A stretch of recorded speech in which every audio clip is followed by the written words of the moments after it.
आणि धनगर समाजाला एसटी प्रमाणपत्र द्या, अन्यथा काळी दिवाळी साजरी करणार, अभिलाल देवरे यांनी दिला इशारा।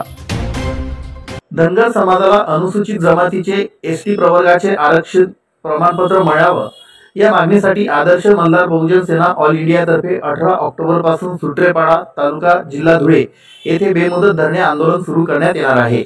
या आंदोलनात समाज बांधवांसह मुख्यमंत्री कार्य प्रशिक्षण योजनेतील प्रशिक्षणार्थी हे देखील सहभागी होणार असल्याची माहिती संघटनेचे संस्थापक अध्यक्ष अभिलाल देवरे यांनी पत्रकार परिषदेत दिली। शहरातील साक्री रोडवरील धुळे जिल्हा मराठी पत्रकार संघाच्या सभागृहात ही पत्रपरिषद पार पडली।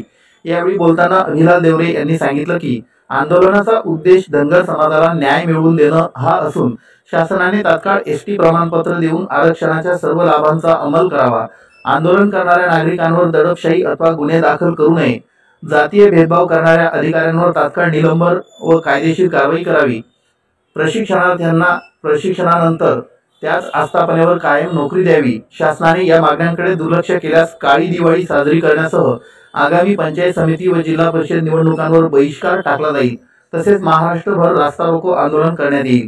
त्यानंतरही अन्याय दूर न झाल्यास परिवारासह आमरण उपोषण करेल, असा इशारा देवरे यांनी यावेळी दिला। संघर्ष हा न्यायासाठी, बलिदान हे समाजासाठी असं म्हणत अभिलाल देवरे यांनी राज्यघटनेच्या चौकटीत समाज हितासाठी संघर्ष सुरूच राहील असा निर्धारही यावेळी व्यक्त केला। भारतीय राज्यघटनेच्या आधारावर आदर्श मल्हार सेनेचे संस्थापक अभिलाल देवरे सुत्रेपाडा तालुका जिल्हा धुळे या ठिकाणी धनगर समाज एसटी अंमलबजावणी करावी यासाठी 18 ऑक्टोबर पासून 2.5 कोटी धनगरांच्या माध्यमातून 10 ते 5 वाजेपर्यंत बेमुदत आंदोलन करणार आहे। या आंदोलनाचं वैशिष्ट्य एकच, माझ्या धनगर बांधवांना शिक्षणामध्ये, नोकरीमध्ये आरक्षण मिळावं। 36 क्रमांकावर आमचं घर आहे, आमच्या घराला डावलून तुम्ही आमच्याशी राजकारण करू नये।